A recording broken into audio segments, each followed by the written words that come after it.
I want to give all praises to Yahweh, Ba'ashem, Yahweh Shai, to give me the spirit to do this video. Let's jump right to it. Sirach chapter 2, starting verse 4. Whatsoever is brought upon thee, take cheerfully, and be patient when thou art changed to a lower state. Be patient when you are changed to a lower state. Now, when you read this, a lot of men that were once in this truth have fell victim to this, man. Okay? They wasn't patient. All right? They got offended in the Lord. They lost trust in the Lord. They lost faith in the Lord. Why? Because of things that were happening in their life. Okay? And when your heart is more on the things around you versus seeking the Lord first, seeking the kingdom first, and you start to lose those things, see, because the Lord is testing you to see where your heart is at, man. Okay? To see where your heart is at. Because if your whole body is full of light, then you are going to be doing these things, taking it cheerfully, whatever is brought upon you. And that means whatsoever, man. And you have to always think about that, okay? When hell is breaking loose in your house. Verse 5, for gold is tried in the fire, an acceptable man in the furnace of adversity. Right. Gold is tried in the fire, man. Okay? The Lord is purifying you, man. He's refining you. All right? If you say you believe in this truth with all your heart, you believe in Yahweh Shem Shai, you trust in them, then you are that gold. And he is going to refine you to be better gold, man. To be more of a pure gold. All right? So he's going to try you, man, to see where your integrity is at. Verse 6, believe in him and he will help thee. Order thy way right and trust in him. Order thy way right, meaning keep your integrity. Okay? And trust in him. You can't just trust in him when everything's going good. All right? You got to be able to trust in him when things are going bad around you in your life. Because he's testing you to see if you trust in him that he is going to iron it out. That's why he said be patient when thou art changed to a lower state. Why? Because if you hold your integrity, Yahweh Shem Shai will iron it out, man. All right? It never fails if you hold your integrity. Verse 7, ye that fear the Lord, wait for his mercy, and go not aside lest ye fall. Right. So if you are brought down to a lower state, as it talks about in verse 4, then you have to wait for the mercy, man. Okay? Because the ultimate mercy is getting out of here. But from here until the Lord comes back, you got to be patient when you are brought to a lower state and things are not going your way in your life. And that mercy will come and iron it out. All right? Verse 8, ye that fear the Lord, believe in him and your reward shall not fail. Right. Believe in him and your reward shall not fail. Meaning he's going to iron it out, man. If you're doing the will, he's going to put certain things on you, man. You're going to have to be able to take it, man, and be a soldier. Period. Now let's go to Job chapter 2, starting verse 7. So went Satan forth from the presence of the Lord, and smote Job with sore boils from the sole of his foot unto his crown. Verse 8. And he took him a potsherd to scrape himself withal, and he sat down among the ashes. Then said his wife unto him, dost thou still remain thy integrity? Curse God and die.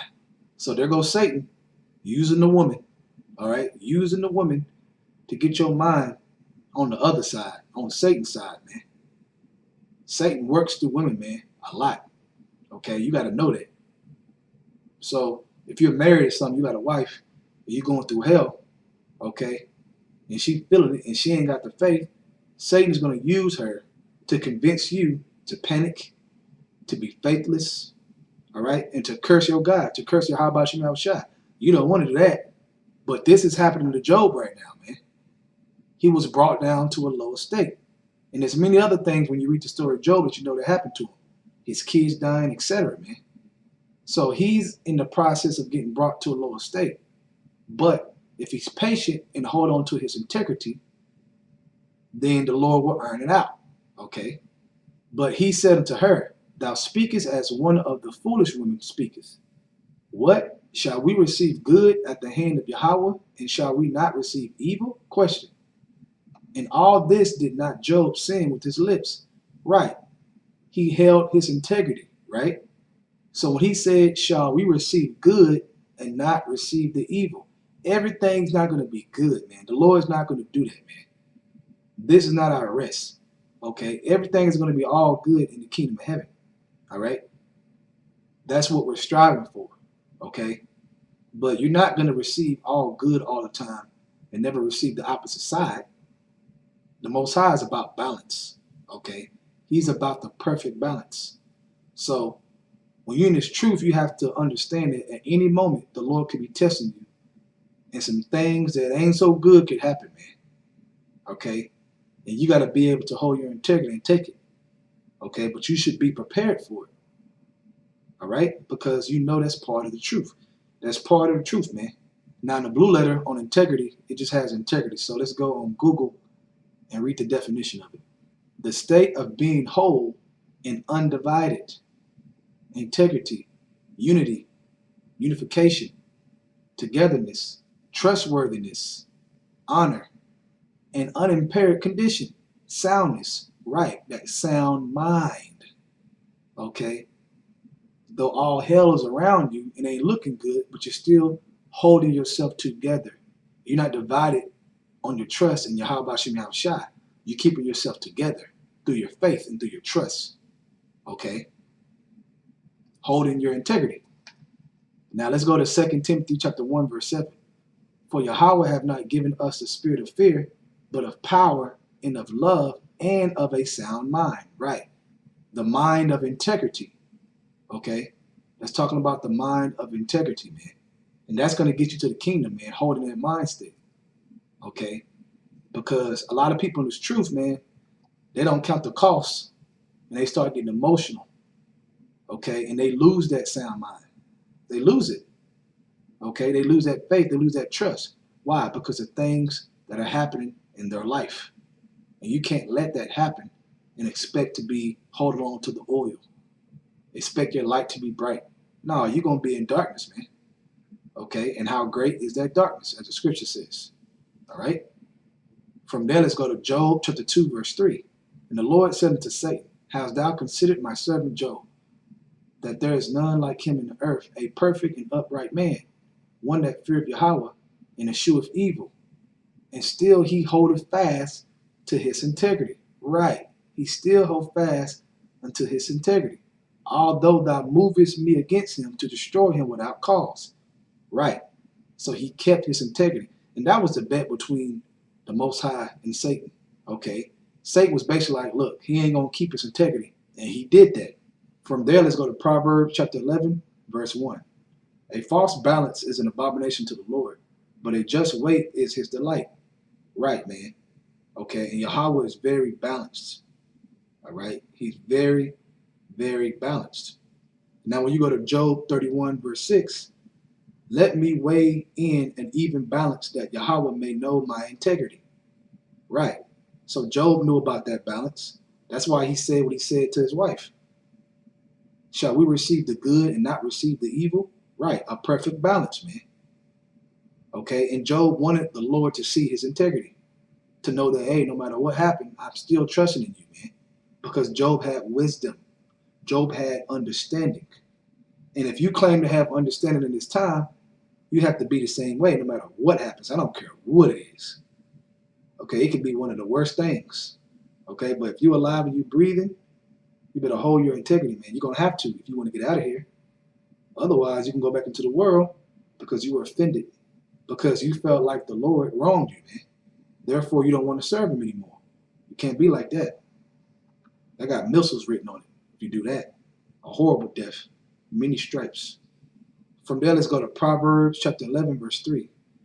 The integrity of the upright shall guide them, but the perverseness of the transgressor shall destroy them. So the first part of the verse, the integrity of the upright shall guide them. Right. Because with your integrity, what's going to be around you? The angels, because of your fear. And they're going to guide you, man. Yahweh Shem Yahushua is going to guide you through the angels, man. Okay. And that guide goes right to the kingdom of heaven, man. Right to them chariots. Where we want to be. We want to get that salvation, man. We want that final mercy. From there, let's go to Job chapter 42, verse 10. And the Lord turned the captivity of Job when he prayed for his friends. Also, the Lord gave Job twice as much as he had before. Right. So when you read back in Sirach chapter 2, be patient with our change to a lower state. Job was patient, and what happened? He received twice as much as he had before, man. Okay? And we're going to receive ultimately everything, man, as joint heirs with Yahushua. Okay? But on the way to that kingdom, when things are going on before then, the Lord can double, triple, okay, and give you blessings along the way for you holding your integrity, man. Okay? You might lose an apartment, and then for you know it, you're in a house. The Lord can do that. All right? You can go homeless and then to a house. Okay? Because the Lord is doing what? He's seeing if you have integrity, man. And there are rewards for that. Okay? Even before the kingdom is here. From there, let's go to Romans chapter 8, verse 38. For I am persuaded that neither death, nor life, nor angels, nor principalities, nor powers, nor things present, nor things to come, nor height, nor depth, nor any other creature shall be able to separate us from the love of Yahweh, which is in Yahushua our Lord. Right. Nothing is supposed to separate us, man. And the Lord is going to try you to see if you're going to separate, to see if you're going to run the other way when things get hot. But what did he say?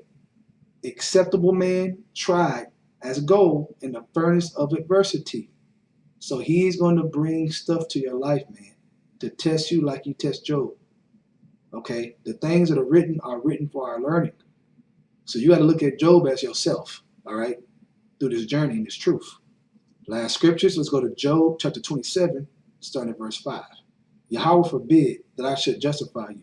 Till I die, I will not remove my integrity from me. My righteousness I hold fast and will not let it go. And that's that crown, okay? Hold on to thy crown. Don't let nothing take your crown, man. Don't let adversity take your crown. Don't let being brought to a low state take your crown, man. My heart shall not reproach me so long as I live. Right. So hold on to your integrity, brothers, man. Okay, to death. The Lord said, fight for me to death.